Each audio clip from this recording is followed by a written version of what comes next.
Hello. Hello. Oh, one of my favourite things to do is someone to say hi, I just get the Forrest Gump picture and it's like. So thank you for coming to meetup number 125 for City Design Thinking.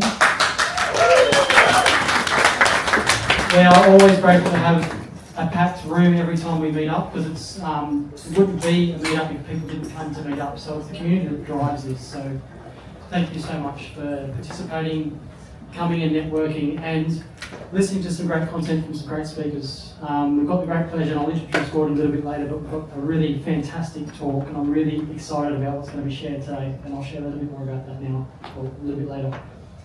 Before we go any further though, I want to take some time to respect the traditional custodians of the land that we meet upon today, the Gadigal people, and pay our respects to past, present, and emerging leaders. There's so much we can learn from their culture of connection, particularly in times today when there's so much disruption in the world. Just some of that, harnessing some of that essence would be amazing if we could just spread that everywhere. We need to thank our sponsors, Atlassian, who give us this amazing space, and seasoned supporters of our meetup. We are ever so grateful for the time and space we always come in and convene. This is one of the hardest things to organise, these spaces for meetups. So it's really good when you get someone who buys into the meetup and really contributes to the community, because there's a big play for them to contribute to us being able to network together. So we are really grateful for what they do for the community. Woo! A huge thank you for Frankie and Sasha and the whole team that bring this together and help us set this event up. We also need to thank Shapeshifters. They are providing our digital scribe today. So we've got Ibrahim, who's live scribing. We've got a long-term partnership with Shapeshifters where they provide a nice, safe environment for people to test their trades. They'll do a lot of mentoring and coaching and help people build up that visual language, which is really, really powerful when you want to try and communicate. There's more than just words, believe it or not. But they're really experts in this field, and it's really strongly suggest you look them up. Ben from Donate For, a long-term supporter, obviously one of the co-organisers. Focuses very much on regenerative leadership and sustainability, and again, look Ben up. He does a lot for community in general, so really a good contributor to society as a whole, and it's been a pleasure to work with him for so long. And let's move into the content and introduce, well, before we even do that, more importantly, Ben again.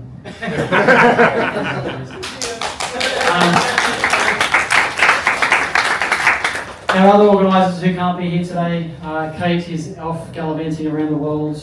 Kylie is currently exploring her financial planning world and trying to get wealthy. Design doesn't cut it anymore, apparently.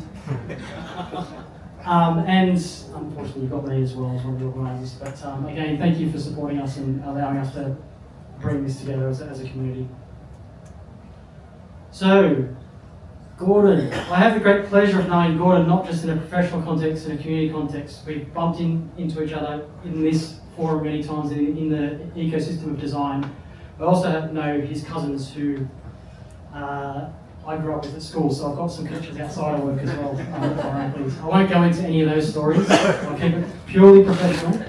But I know I have a lot of respect for this guy, and in a professional context, when you look at his LinkedIn and what he's been doing at New South Wales Health, he does some really, really cool shit. And the reason why he's coming to talk about prototyping is because he's an absolute expert in doing this in various domains. We even had a question today, is this going to be physical prototyping or digital prototyping? It's all of the above. It's the concept of prototyping in general. So Gordon's going to share a lot of his wisdom in the context, in this area that he specialises in. He knows about all of design processes, but he goes very, very deep in prototyping, and bring others along the journey, because that's the skill set he brings to bear as a primary focus. Gordon doesn't know this yet, but he's also about to release a book.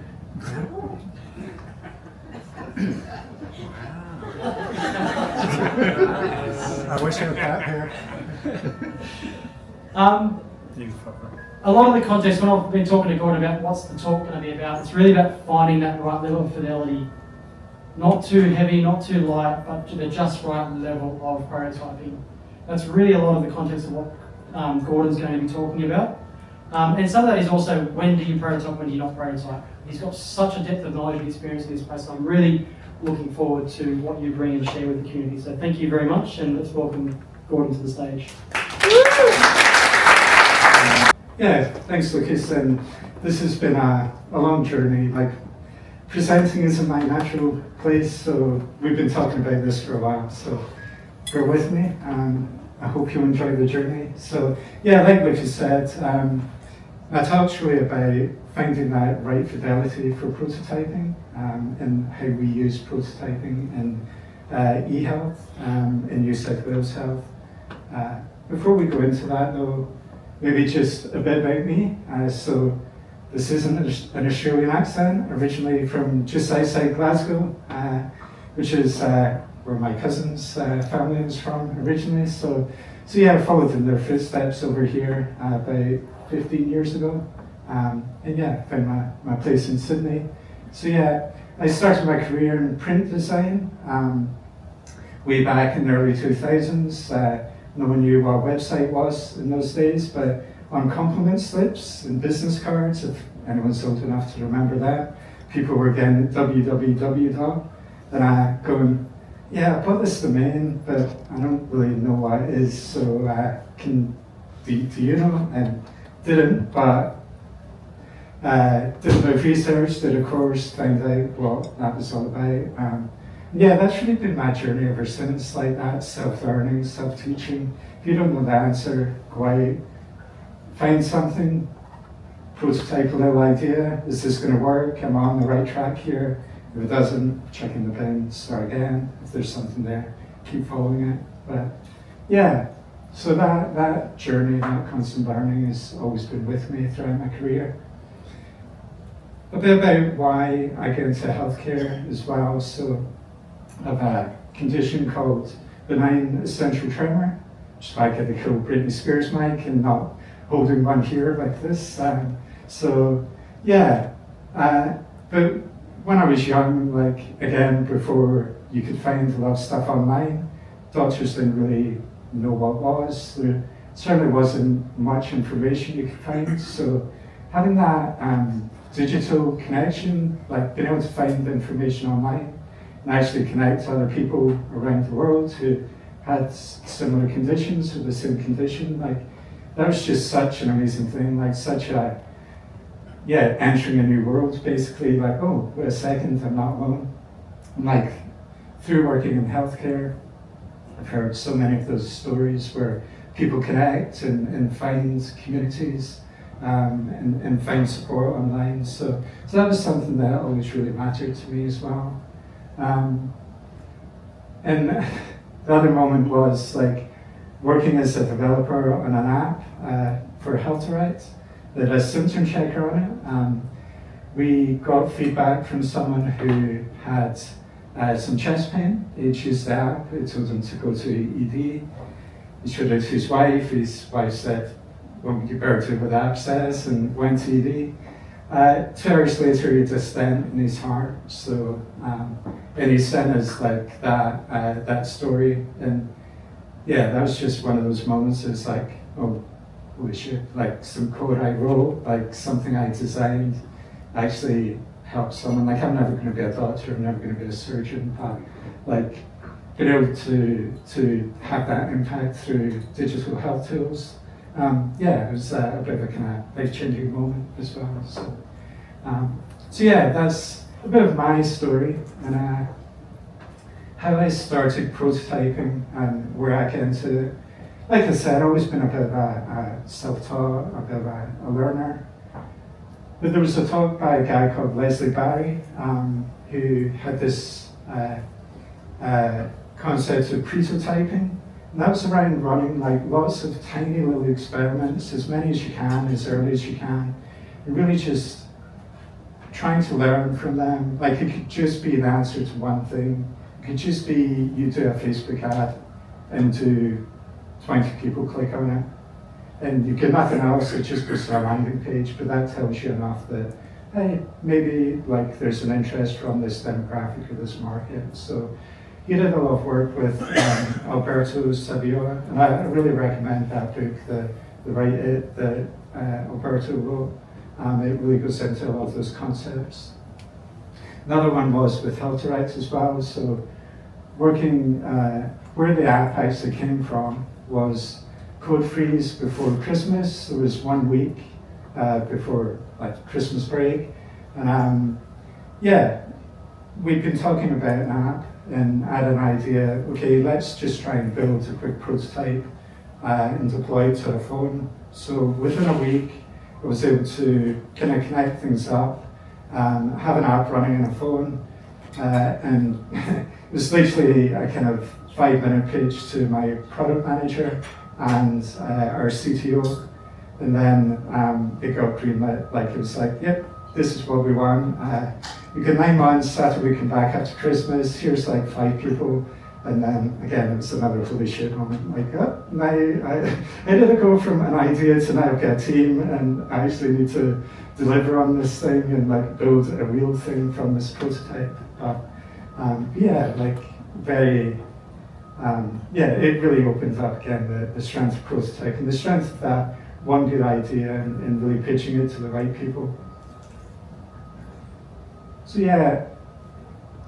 Kind of now going into the talk and what we'll cover. So I'll go into some case studies and I'll go into like different fidelities of prototyping. And these are a lot of the ones we use within health. So we'll start looking at low fidelity, sketching, cardboard, 3D printing. Then move into medium fidelity, so how do we step up and when's the right time to step up from those low fidelity methods. And then from there, again, how do you step up to high fidelity and what the risks are or kind of limits are on each of those step ups as well. So yeah, a bit around some of what I've seen. So what I've seen recently is the impact of AI on prototyping. So there's 3 tools here, V0, Cursor, Replit, and I know Figma now has AI built into it. I guess just a quick check in the room, like who's used any of these tools? Are you familiar with them? So yeah, about 50% of the room. So yeah, and I put my hand up as well. Like, I've been using these a lot recently. And I caught myself falling into the trap of that solution mode, like, oh, wait a second, I've got an idea. Let's just ask V0 or Replit to show me what the idea looks like. It kind of confirms what you think you want to see. It gives you what you've asked for. And yeah, you fall into that kind of confirmation bias. If you jump straight to that, you're kind of cutting out a lot of that experimentation and the opportunity to really discover things as you go through the fidelities. So yeah, it's a great tool, but yeah, I found myself like having to realize there's a trap there and we need to step back from it and hopefully kind of going through the different fidelities, we go on a bit of that journey. I think I've also seen some of these terms like prototype and minimum viable product. Yeah, I was, I'm an old guy, I was like, no, that's just, let's not do that. So yeah, I guess looking at those fidelities, like why do we prototype? So it's not just about making something, that is what AI was doing, it's about answering the right questions at the right time. So the low fidelity, do we need this? Is it actually worth doing at all? Like, this is the kill your ideas quickly kind of stage. Then, assuming it's worth going ahead with, how should it work? Like, what are some of those details? Let's start putting a bit more fidelity around it and seeing if people are buying into it.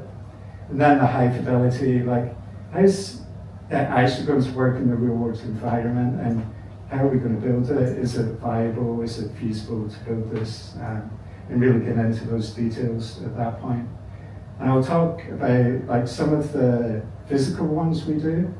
Like, you literally get one shot, so you need to have done all your homework before you go out to like a test kitchen or a simulation center. So yeah, for us, why we prototype as well, like in the health space, is health is super complex. Like New South Wales alone, we have 9 metro local health districts, we get 6 rural, we get 2 specialist networks as well, and a wide range of support organisations. Currently, they're all on slightly different medical records that don't share information. They don't have consistent workflows. The rural experience compared to the metro experience is very different. And yeah, even like this case that came up in a project where we had clinicians from Broken Hill, they were talking about, well, they're actually in a different time zone, and when they send people to a metro hospital, it's Adelaide, it's not actually in New South Wales at all. So just the complexities of cross-border billing and patient transfers and things like that, there's a lot of complexity there. So yeah, touching a bit on what we prototype, I've talked a little bit about it, like pretty much anything and everything. So a lot of workspace layouts and workflows that go along with that. A lot of like working in government, like policy. So when a policy gets written or changed, what's actually the impact on clinicians or patients of that policy change? Because it's easy to change a couple of paragraphs on a page, but yeah, we need to think about the people who are very time poor, already overworked, or in the case of patients, very stressed, and what that changes for them. Lots of digital solutions, obviously. There's still a lot of paper in healthcare as well, especially as systems go down. Healthcare is sadly keeping the fax machine industry alive still to this day. So yeah, stuff still gets faxed between doctors. That's my personal mission, like kill the fax machine before I retire. We need it out of the healthcare system. And the other side of that, like new equipment and devices are coming into the health system as well, hopefully to replace the fax. So, yeah. A bit on how we measure things. So again, we do a lot of user testing with patients and clinicians, but there's also a lot of time and motion studies. There's a lot about efficiency of tasks as well.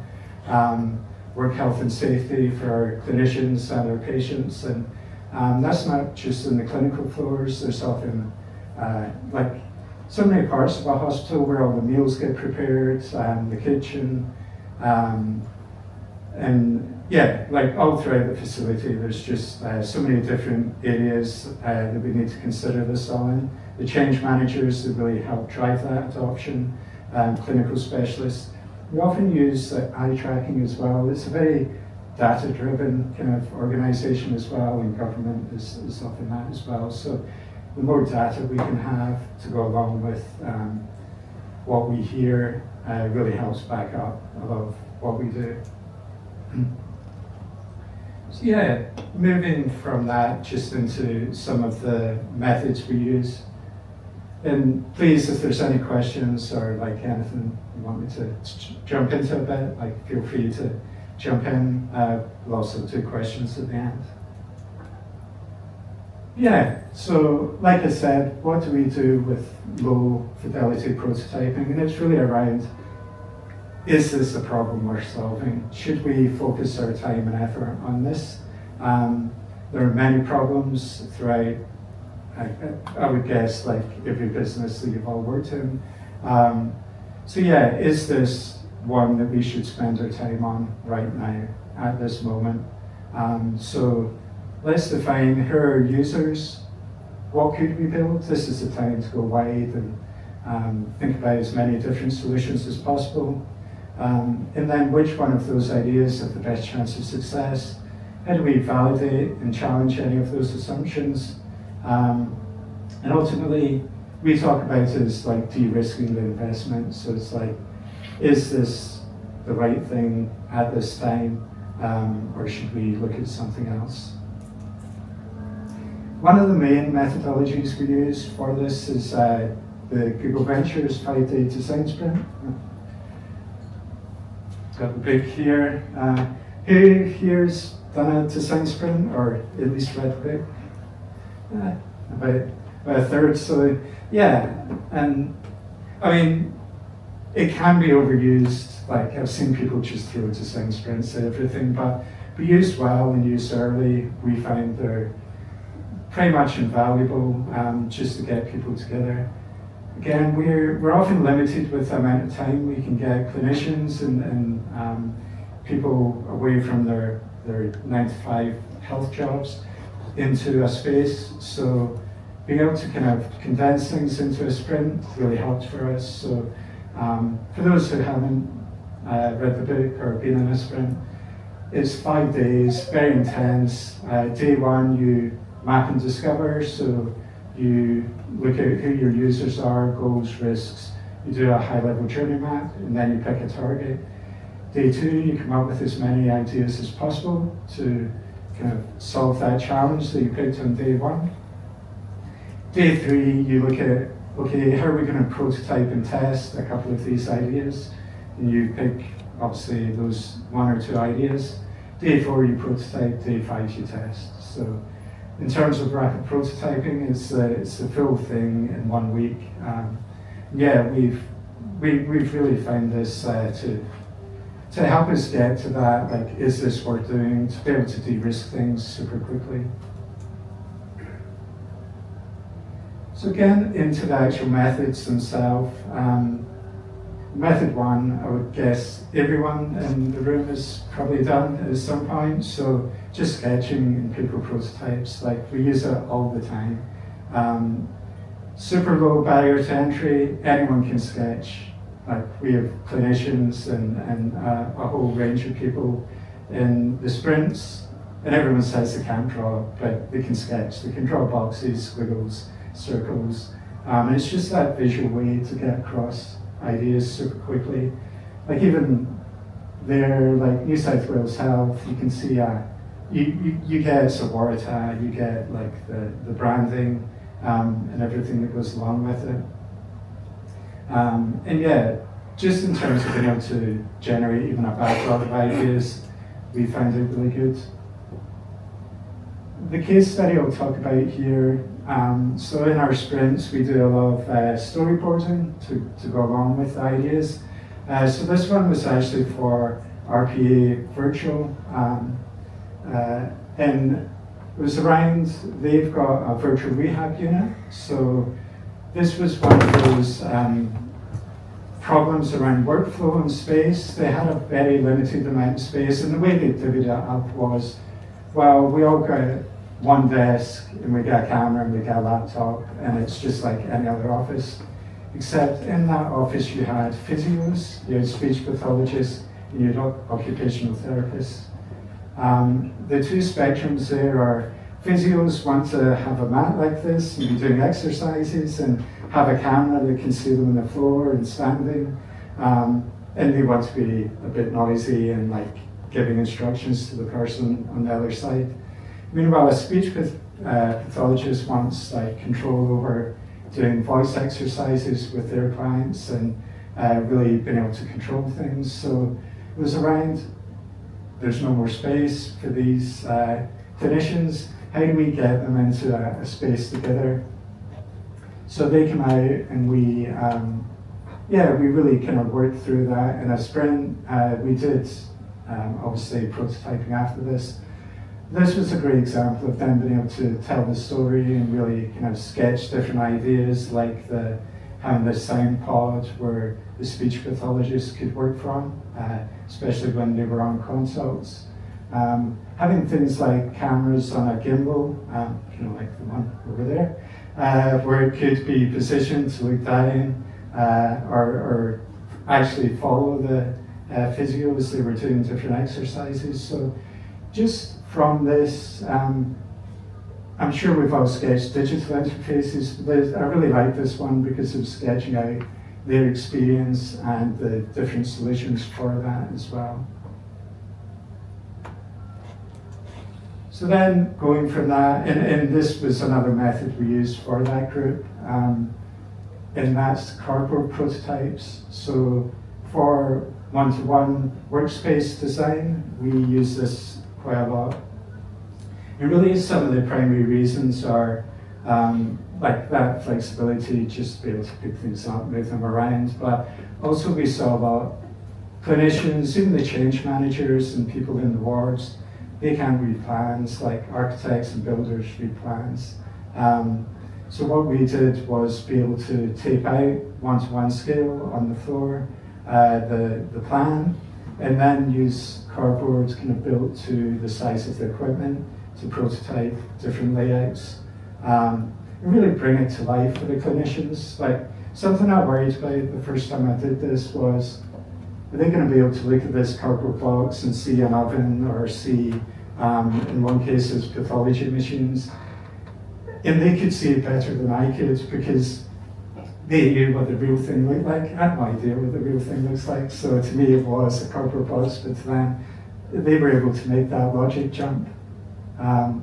So yeah, this was around redesigning the kitchens at one of the hospitals we work with.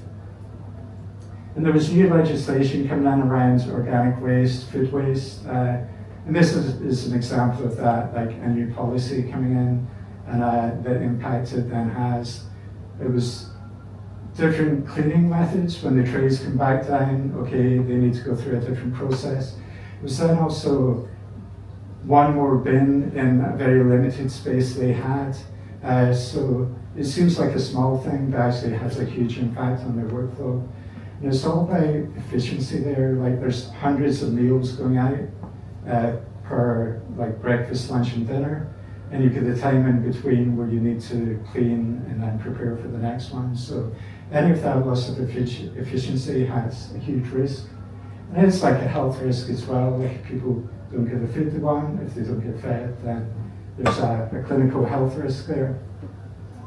But what I love about this is like minute one, when they walked in, they looked at this, so the way these doors come in, and they said, are they actually inward opening doors? And the architect went, yes. And they went, well, they can't be because and it's over here, from here to here, there's going to be trolleys moving back and forth because the dishwashing line is over here.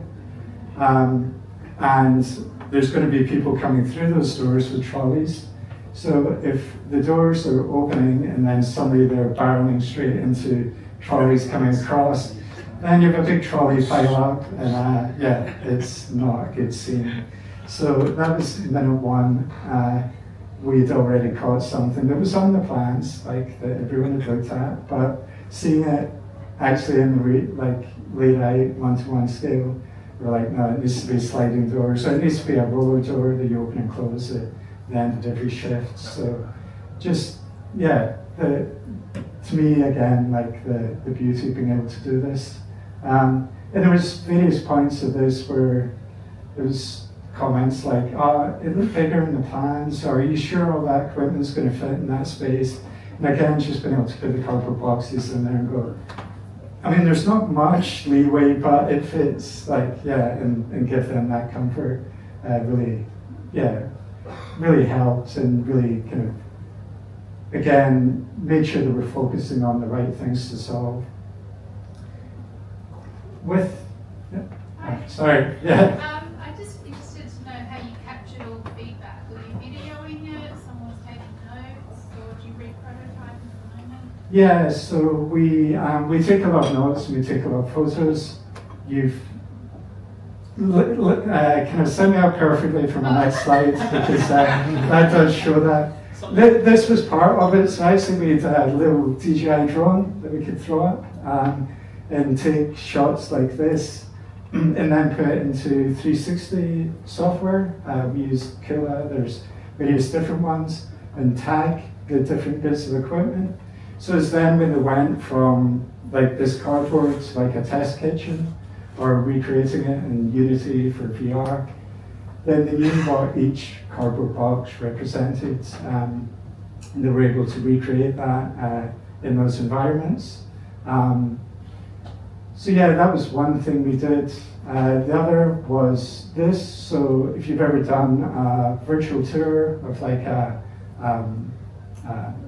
house you're looking at or something like that, this is what we did with like a 360 camera.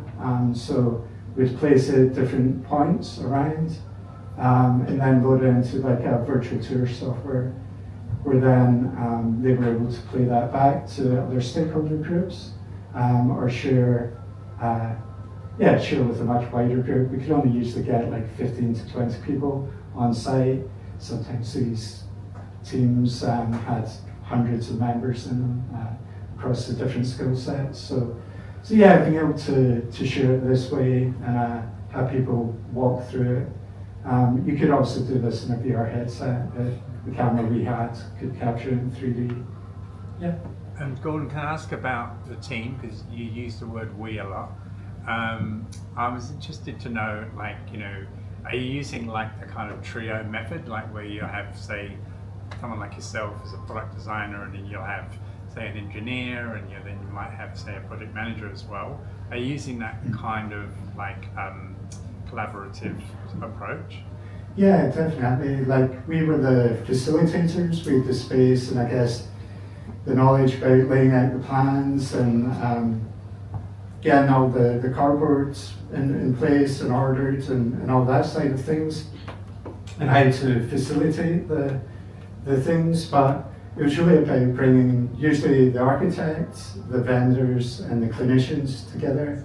And it was that kind of three-way conversation is where the value was. That one was a pathology lab, so having the pathology technicians say, well, actually these teams or these people need to sit together. There was like automated banks of machines going in, and it was like, well, we're going to cut off these people that talk to each other all the time, so they're now going to have to walk around like 20, 30 times a day. Now, if that was 1 or 2 times a day, fine, but yeah, so then it let them in the moment think about, okay, how do we redesign this? Do we move these people here and other people there? And as well, like that two-way conversation where sometimes the clinicians or lab technicians in this case would be like, oh, well, why don't you just do this? And it's like, well, because this machine needs a water supply and it needs like 3-phase power. So we need that to go down through the floor, up through one of those columns. So it kind of needs to be there. Also, there's a vent in the back which needs this much clearance. So then they understood as well, like why there's those limitations. So often what we'd seen was clinicians just walk into a new workspace on day one and go, what idiot designed this? Like, they never asked us anything about this. Now they know there's reasons behind it as well. Like there is compromise and there's back and forth. So.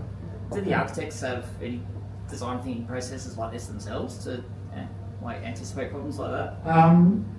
I'm sure they do. Like we weren't involved in those early stages, I guess, like first drafting stages, but certainly they came to this with like that open mindset. Like it wasn't, well, these plans are like done and we're not doing any revisions kind of thing. And while that was like the project manager from here started using the catchphrase like changing cardboards because it's a lot cheaper than changing in concrete. Like he had a bit of a mantra he kept doing for this. But yeah, we really saw like both the kitchens and the pathology people kept coming back, and yeah, that three-way conversation between vendor, architect, and clinicians worked really well. So yeah, co-design as heart kind of thing. Yeah. So number 3, and our last one for the low fidelity is around 3D printing. So I've got some 3D printed stuff along here. A lot of what we used it for was like there's a super rough kind of architectural model here. We looked a bit at kind of like visualization for like patient scans from MRIs and things like that, but a lot of what we actually used it for was props for user testing and being able to answer the right questions at the right time. So the use case for this and the case study I loved was we're introducing a new medical records into New South Wales Health. And unlike the previous ones, it works on mobile. So do we start introducing mobile phones to the clinical workforce? If so, what's the impact on the workforce there? So before we even thought about the software, or is this an iPhone, is it a Samsung, is it like, what is the phone? We had to consider like a lot of human factors and ergonomics. Like if you're wearing scrubs, where's it going to go in the scrubs? If you're already carrying a duress alarm and various other bits of equipment, does this replace them or does it add to them as well? If you're wearing PPE, then that's another layer of clothing that needs to navigate as well. Cleaning, charging, is it your phone or like we worked with the assumption that it was going to be picked up and dropped off at the end of every shift to be charged. And this was like a cardboard charging station. Even things like, well, that phone's sitting over there. We all get busy, we put our phone down, like especially if you're dealing with a patient in an emergency. Well, if then a patient or someone picks that up and then is able to access things on the phone as well. So a lot of those kind of factors that you just have to think about before you get into anything that's actually on the phone. So this abstraction of, again, using a prop really helped us get those answers and not deal with any distractions of you should be using iPhones or this or that. And a lot of what often happens when we try and do some of these, I guess, more high fidelity testing, like when we're using the real devices. Is there a question? That's just, was the data being held on the actual phone or is it being held remotely? Well, again, like that's a good example of a question we didn't have to answer at that point because we were just thinking about like the ergonomics and the human factors. I think in the real world it'll be they're kind of cloud devices. So yeah, the device doesn't hold the data; it's in a central repository. But do not quote me on that. I'm aware this has been recorded. I'm not a technical expert. I'm a prototyper. So government disclaimer there. Yes. You just might need more phones and more charging. Yeah, and that was part of it as well. Like, how do we keep the cycling of the phones? Like, you can see this one says device error. So we even kind of explored with that. Like, oh, you're a clinician, you're busy. Like, are you going to raise a service ticket for this, or what are you going to do? And it's like, no, there's the admin staff over there. I'm going to give it to them. They're going to fill in a form and do all that for me. And I'm going to find the phone somewhere, maybe, or like a workstation, or so it helped us explore some of those questions as well. Yeah, I really loved that, using props rather than the real thing to get down to the questions we needed answered to that moment in time. So yeah, stepping up a level from there to our mid-fidelity prototypes. So assuming we decided we're going ahead with this, then how should it work? And we really use this to focus on like what features do we have for MVP or first build. Does the workflow and layout make sense? Some of those UI details start to come in now, like compared to your sketches. Is it feasible? Can we build it? If so, how are we going to build it? So really defining how and what we build and being able to quickly test that. So we're not locking down things. We still have the flexibility to change a lot of things at this moment in time.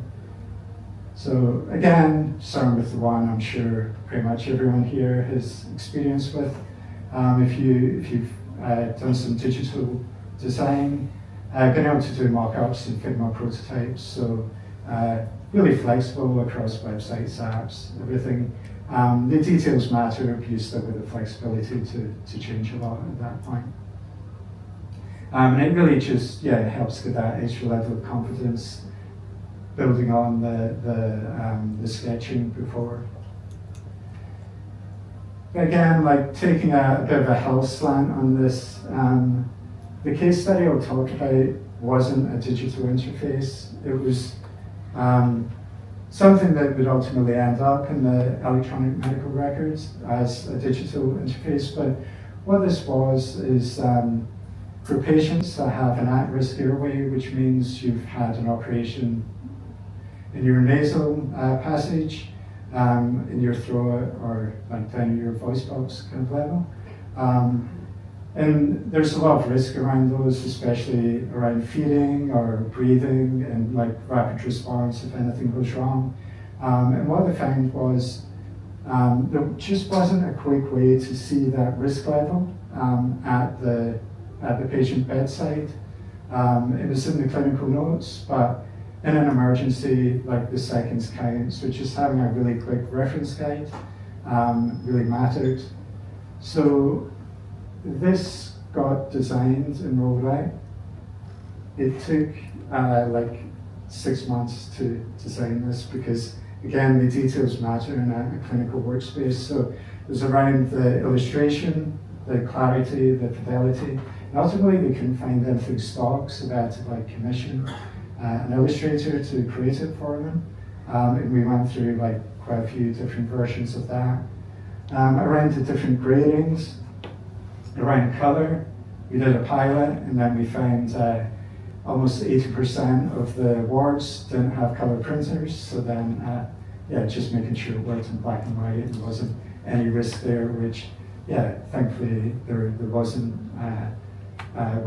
Again, for like accessibility, we'd use iconography as well for what would go in these boxes. But this again, something that looks super simple, but very like a lot of iterations, a lot of thought went into this over quite a while. On the more physical side, so we go from cardboard usually to VR, and being able to step up and put things into Unity, or Shapes XR is another one we use. I was talking to Lucas earlier. He's an aficionado of SketchUp. Asked to see the plans for his renovation. They're amazing. So it really then helps you just step up from cardboard at that level of fidelity, at it in a very immersive way as well. VR used to be like this super technical thing. You could buy a headset now for $500, and a lot of this software, like the one on the right here is Shapes XR. It runs in a web browser, very cheap to get a monthly subscription for, and has a lot of kind of the furniture and things built in. Also, if you've got even basic kind of 3D modeling, you can throw together a couple of cubes and things like that. You're able to build some pretty good fidelity stuff in there. So this little guy's the VR point of view, and then you're able to lay your room out and pick different points that you can jump to in VR. Another thing we've been looking into is digital twins. So as you can imagine, getting like real beds, chairs, things delivered to a site, there's a lot of work in that. And a lot of space, especially if you want to try like 5 different beds in a space. So being able to 3D scan and then deploy AR versions of those, we're able to do that fairly easily now as well. So everything in that bottom left one, that's all virtual models, like none of that's real. Just being able to drop and place them. all of these were scanned with an iPhone, and I know you can do Android phones as well. It took 20 minutes to scan, so again, you're not buying a custom 3D scanning rig. It's a lot more accessible than it used to be. So, and this is something I'm quite passionate about, the VR space. I've done quite a lot of work on, so feel free to reach out to me on that. Happy to kind of do a bit of a demo or take people through that in a bit more detail. So yeah, and again, getting into the real world, things get real. High fidelity, how will this really work for our users? So for us, how safe and usable is it? We do a lot of those time and motion studies at this point. We really look into the details. We have answered a lot of the feasibility questions, but it's now who do we need? How much time is it going to take? Starting to get to that level of detail. And how's data going to flow in and out of this? So is it going to be in the cloud? Is it going to be on the device? Some of that starts to come in, and we would bring in a lot more stakeholders at this point as well. Yeah. It must be very difficult with the variety of different patients that would be using what you're providing. Yeah, and I think that's why I talked about we're often the facilitators, the ones who help get the conversation and hopefully get to those points. But yeah, every project is a different clinical subset. I think that's why that at-risk airways one I talked about, on the face of it, it just seemed like such a simple, obvious thing, you just need a sheet. But every meeting, every iteration was another layer of complexity that we got to with different clinicians, or with a different patient that just had slightly different needs from others, or again, even bringing in that rural and metro and what they actually have available at those facilities. So yeah, another reason to go through these levels of fidelity and really learn at each stage. Because when we get to this stage, we're bringing clinicians in, we're taking them off the floor to commit their time to testing this. And sometimes we'll have patients who've recently been through a procedure or emergency department to come and talk about their experience and how this would hopefully have helped in their experience. So for us, when we get to this level, I talked about that at the start, you often have one, maybe two goals to really get it right. So we need to be coming in with, we've done our homework, we're pretty confident in what we've got at this point. And just to talk on, there are frameworks behind this that we use and we reference. One of the guys that set up our team, Tom Loveday's a big human factors expertise. He's one of the he works with a lot of universities. Also this guy Aaron at the back who was part of that team when we started setting up. And they really look at a lot of these frameworks as well that we've tapped into. So SEEPS is an example just of one of these human factor frameworks. So really, I think for our clinicians and again, working in government, I talked about data, and you need these frameworks to reference as well and really show that we're not just making this up. There is thought, there is structure, there is methodology behind it, and making sure that we're kind of looking at the overall safety and quality of care, the clinical workflows and design, all the parts of the picture. Again, to your point there, making sure in a highly complex environment that we're touching in all those areas.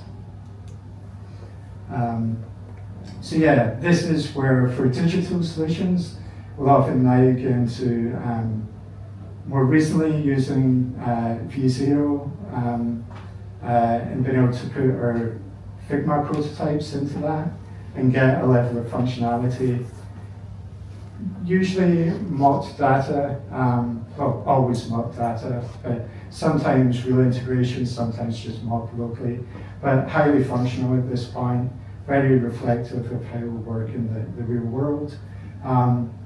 But for these, we often deploy them to like a workstation on wheels, which the clinicians will around wards.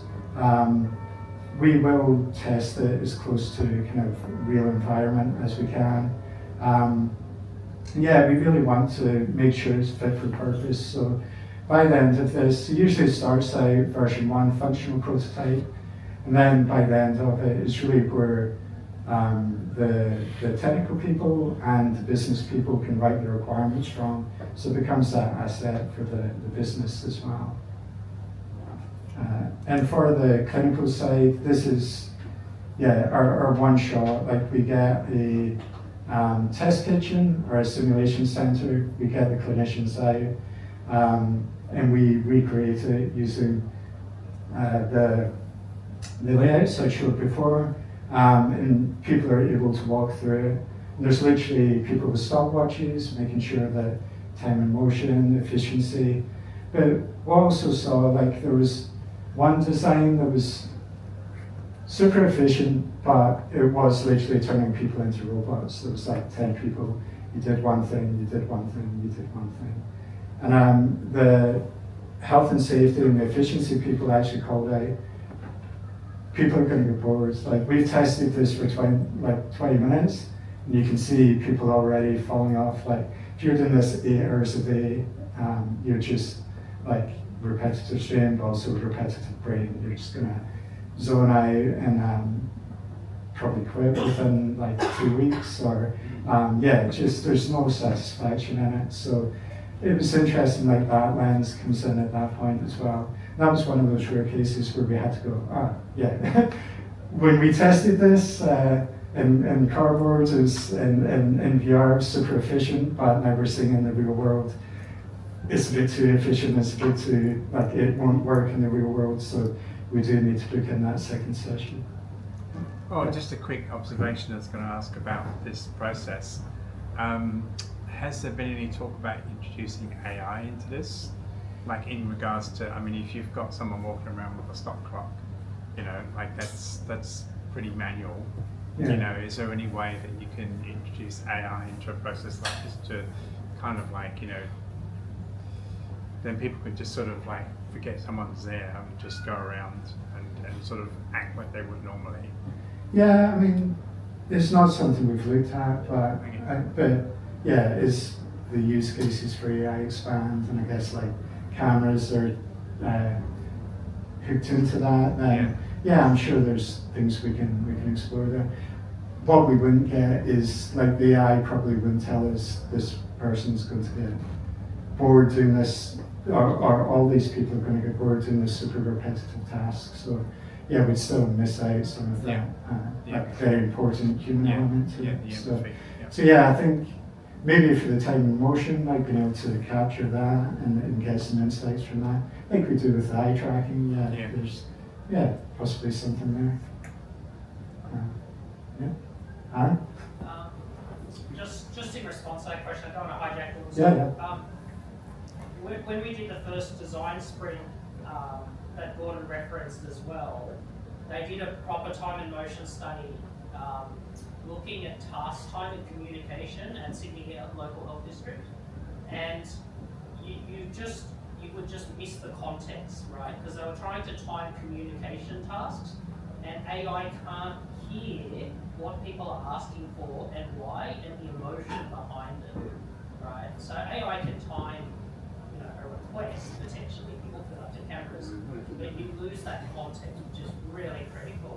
You know, the stress levels during COVID and rapid response teams, and just what people were trying to ask for as well, the urgencies. Thank you. Yeah. Thanks, sir. Yeah. So yeah, just wrapping up some key takeaways. So yeah, for me, and this is a reminder for me as well, resist the urge to jump straight to AI. That wasn't set up, by the way. But yes, it felt like it. But yeah, like it can be tempting to jump into AI, but like it's a powerful tool, but we do miss those human context things. and yeah, really just being able to work through the fidelities, like you do gain so much from that. Yeah, that false sense of certainty. AI wants to give us what we want. Like it wants to make life easier, but sometimes life just needs to be hard. We need to go on the journey to get the good outcomes. So yeah, and my challenge to you, be like Lucas. Yeah, find something in your work or personal life to prototype this week. Your renovation or just that little idea you've had in your head, get on a page and work on it, like get through a couple of iterations.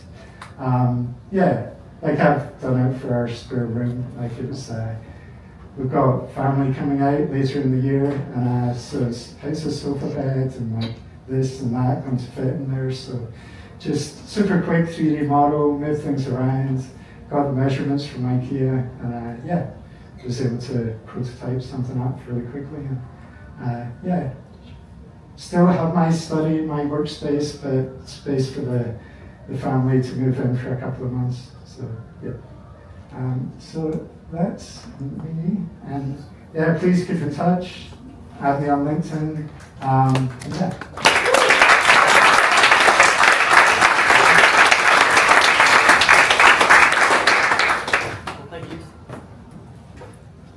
Thank you so much, Gordon.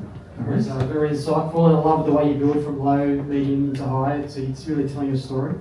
I do want to open up for questions. I will open up with my own question first, because one thing I realised in the context of differentiating between health and the commercial world, so I live in the commercial world, the power of prototyping for inclusive design, because in health, you don't have the opportunity to actually make a mistake. If you exclude someone potentially dies. Yeah. I'd say this has been really key to get your thoughts on prototyping in the context of inclusive design. Yeah, we do a lot of work there as well. Yeah, so accessibility and making sure, the services are, accessible digitally, but also physically as well. I think, that's often overlooked, especially in like access to different facilities and spaces. So yeah, we definitely bring that lens as well. And yeah, I've seen a couple of really good accounts on social media where, there was one especially where the guy turned up for a meeting with his local councillor, and like he was in a wheelchair, and literally it was like steps to the front. They said, just go around the back, and it's like literally the loading dock around the back, and it was like, you knew I was coming from a meeting about like accessibility within like council services and things like that, and your answer is go to the loading dock around the back. Like, so we're definitely trying not to be that, and trying to make sure accessibility to healthcare. I mean, I came from financial services as well. And, I was going to say it's not life and death, but many people in financial services will tell you it is. So yeah, I mean, the risk is definitely there as well around that, and prototyping, I think, is applicable everywhere. So, yeah. Probably even more so now with financial hardship and whatnot. It might become more prevalent, potentially. Does anyone have any questions for? I've got a question. Robbie's got one. I was keen to know what hip bridges look like. Can you do a demo? Maybe after a couple of drinks later, but I'll point that. Yeah. When you're asking questions, trigger the microphone, talk into the microphone. That's why I did this. Okay, hi. I have a question about prototype validation actually. From what I heard, you always got feedback from your colleagues or your patients. Have you had a situation when you designed something and you didn't actually have the target audience with you, when you had to, I don't know, find them, I don't know. Yeah. How would you go about it? For example, your app, right? Did you test it with your patients? And with AI, as you said, it's so easy to go too far. Like, what would be the right moment to stop and actually put this, like, validation gates in the middle? Yeah, I think probably where it's most difficult is getting patients to come and test things. So yeah, we sometimes rely on like consumer representation as well. So it may be people from within the health system who've gone through a similar procedure or have worked like on the floor with patients for a long period. You can kind of advocate or give us that level. It'll always go to a pilot stage before it goes out to like real world situations. So there will always be that level where real patients, real clinicians have had hands-on. I think sometimes as well is getting when I showed that slide with all the different health districts, getting that representation from across all those health districts as well. Yeah, it can be very difficult. So that often things roll out kind of a bit piecemeal, or yeah, we kind of just work out as we go there. Yeah, there's always clinicians and there's always patients involved before anything goes out. Yeah, thank you for an amazing talk. I was just wondering around time in motion. I'm not familiar with that. I know usability testing as task completion, success, and time on task. But yeah, what is this? What are these time in motion studies? Yeah, you touched on a lot of it there. It is really just yeah, literally looking at I guess an end-to-end workflow and looking at the time to completion of different parts of it. So often there'll be yeah, different steps in a clinical process. So it may be you make one bit more efficient, but then yeah, it actually adds complexity for the time. So looking at those, okay, completion of the whole task, efficiency of the whole task, but also the different steps within it as well. And it is often like, okay, there's a timing element, but yeah, how is that affected by first time and then repeated, so maybe like the second, third time they did it as well. Because often clinical things, and I guess a lot of business processes as well, they're complex, and that first time may take X amount of time, but then second, third time is a lot quicker. But the efficiency is only going to be so much, so it's about working out, like, yeah, what is that kind of, I guess the norm, like the average time across those steps as well. And you can use the eye tracking in combination with that, and then you're getting like where people are looking as they're doing the task, and you're getting that extra layer of data along with the time, that heat map of where they look and what they're looking for at those points in time. Correct me if I'm wrong, but you were around in COVID in this role. Because I remember talking to someone who was involved in mapping out getting the vaccines ready, because there was a whole preparation process which would have been like this on steroids. Yeah, so myself and Aaron at the back there were the first vaccination centres that were set up for actually the clinicians getting vaccinated. So so it was really looking at the rules around those waiting times and vaccination times. Because they're repurposing a lot of clinical spaces for those vaccinations, so how people flowed in and through and had the different waiting areas, which, I mean, were like this. It was just people, I'm sure you'll remember the vaccinations and sitting waiting, like, is my 15 minutes up? Yeah, can I go in? So yeah, but even just like those, all the rules around like the freezers that the vaccines had to be in, they had to be like -80 degrees, and once a vial was taken out a certain period of life, so you had to vaccinate X amount of people in that time. So yeah, I can share a story about like me and Aaron were out there and he was the test patient, so very bravely literally took off half his shirt and was getting a mock injection and stuff like that. So we literally walked through step by step. and kind of called out some of the bits. And then as the first vaccinations happened, we're out at different sites, and looking at getting people registered on iPads and flowing through. Because we knew, like, okay, this is the clinicians, and there's a lot of people here, but when it rolls out to the public, then it really just needs to be working. And we saw the scale it had to scale to, like Olympic Park, and the whole stadium that was for the schools and everything. It became pretty monumental and crazy by then. I've done a lot of big system invitations where the go live weekend is like literally massive run sheet for 60 hours or something like that, but this is like a run sheet that just goes continuously and continuously. I imagine it would just be running, you'd hit the maximum number of rows pretty quickly. Yeah. And 11 a.m. every day, there was the new announcements, so the systems had to change for that as well. So that's where a lot of the design sprint kind of mentality came in as well. We could very quickly prototype and try different ideas, and then roll them out and refine them with a level of confidence.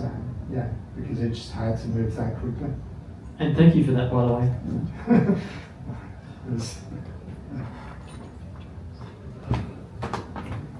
I'm still not going to do head bridges. Hi, Gordon. Thanks for that talk. My question is around stakeholder engagement. Yep. And I'm wondering if you've ever sort of had to navigate them not being a little bit resistant maybe to cooperating. Because it's, I think everyone sort of knows the value of prototyping in low fidelity and mid-fidelity and so on, but it's something else when you sort of have to communicate that to stakeholders who don't really understand the value and may just think it's a waste of time. Like, how do you navigate that? Yeah, it's difficult. When I talked about the sprint and it being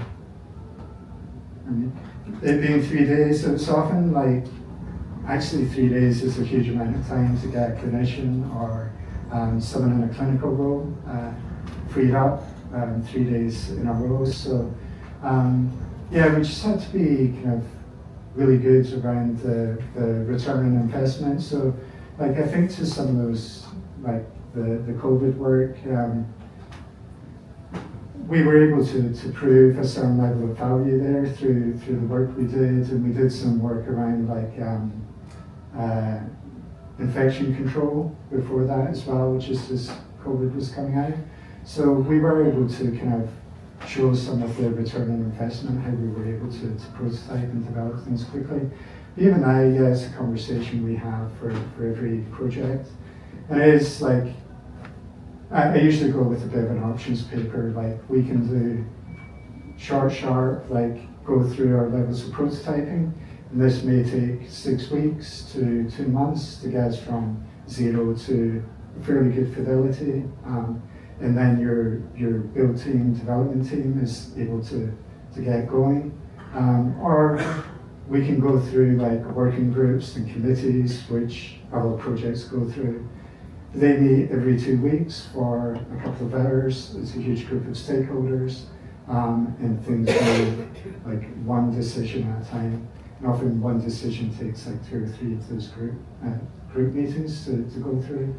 So it's really, I think just pulling some of those levers around like urgency, business needs, what's the minimum amount of people with the sprints is often, we don't want a cast of thousands, we want like one person from each skill set, from business, from clinical, from patient representation. So as there's a voice for each of those knowledge domains in the room. And we're going to validate with a much bigger group later, but we can move quickly, we can prototype, and we can hopefully get one person from each of those knowledge domains who is really committed to solving this problem. So I think, those kind of things have been able to do small agile group and just kind of balance out, like, we can do it the other way, but it's going to take a lot longer.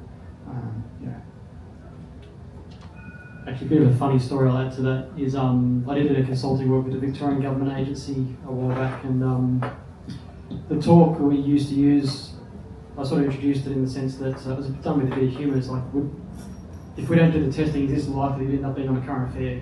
And the minister has to come up with a please explain. Yes. It's like, okay, maybe we should test that. No, Ministers no, don't no. like being in front of the camera. Really. Yeah. Yeah, government stuff and everyone's up on like 60 minutes, current affair, anything like that. So, yes, that's probably a good one to use. Yeah. Any last questions? I think there was one before. I wasn't that advice. Two for you. Thanks, Jake.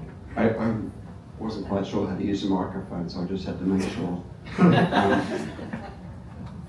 I was interested because you mentioned earlier you'd moved from financial services into healthcare, and it's would have been a big jump, I guess, in a way, from the mentality of different industries. Yeah. What was the biggest thing that you noticed? What was the biggest change that you had to make in the way that you work with people? And and obviously you thought a lot about the prototyping process with your boxes and Yeah. the movement of people.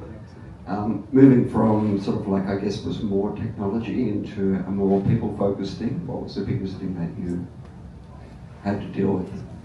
Yeah, I think I touched on it at the start, but probably financial services is a lot more cutthroat, a lot more like, well, it's all about the money, the returns, the business outcomes. I'm probably more of a high empathy person about the people, about that connection. So yeah, I think when I started working in healthcare, it was really that, that finding the tone, the people that matched my way of working, the kind of people I wanted to be around and invest in my time, my talent, skill, effort, and take them, go on a journey with them and kind of grow with them. So yeah. You know, I work in financial services, and I said you're a good guy before, so now you're saying you don't like me. I mean, there's good people in financial services. Can we give Gordon a huge round? One question. Would you consider going back to financial services? I mean, make me an offer and we can. Well, thank you so much. We'll give you another round of applause. Thank you.